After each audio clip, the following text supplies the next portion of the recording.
All right, welcome back. We are looking at transformations in this unit, and in the previous videos, we looked at the first of three different types of transformations, the translations, where we're shifting things left and right, up or down. Today, what we're going to do is we're going to take a look at the second type of transformation. We're actually going to skip on down to this one right here, the reflections. So let's just move ahead here, all right, and take a look at some reflections. And reflections, when it comes to graphs, what we mean is we're literally flipping over the x or y axis. So what you can see right here is if you take a look at this original f of x function in the upper left corner, just a random graph made up of 3 line segments joined together. We have a graph right there, and then what I've shown you in the other two graphs are this original f of x function being reflected around the x and the y axis. So if you flip over the y axis, everything on the left goes to the right of the graph, and everything on the right goes back to the left of the graph. And if you reflect around the x-axis, then everything that's on top will go on bottom and vice versa. So this is just a visual representation of what reflections will look like. And of course, we would do these in conjunction with translations and later with stretches. So we're going to have a whole bunch of different manipulating of graphs to produce new functions.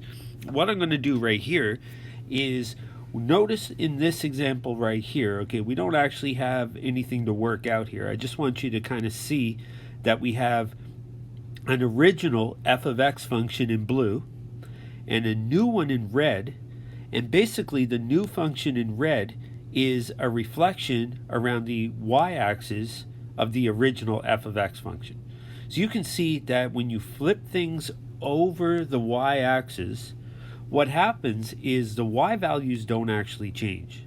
All right, if you take a look at this, for example, this e coordinate right here, this is a coordinate of 5, -4.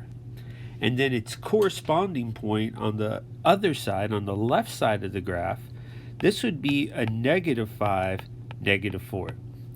So when you flip or reflect around the y-axis, the y values actually do not change. The y values, the y coordinates here are both -4.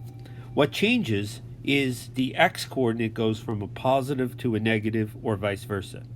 So in both the equation and the mapping notation, if you have a reflection around the y-axis, it gives you a -x.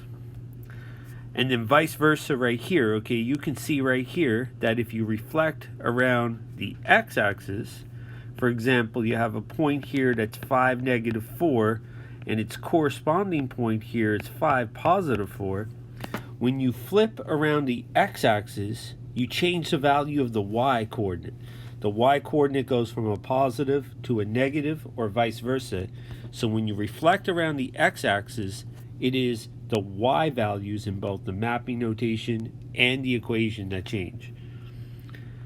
So just to kind of look at some things right here, okay, I have a couple of examples here, and we just want to go through with you. We're doing both translations and reflections here.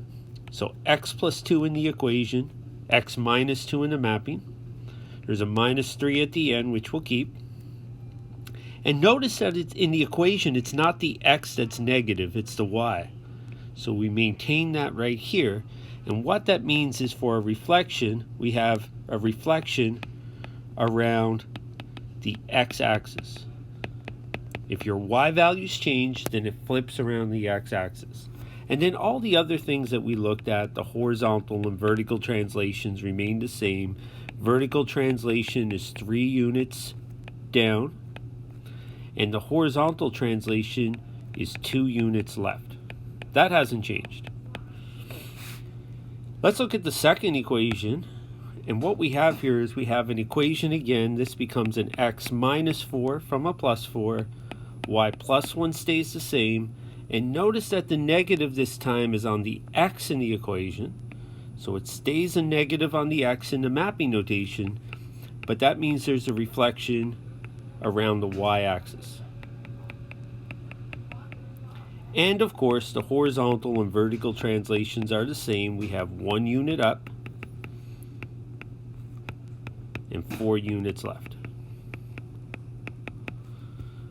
All right, let's get to some questions on the next slide.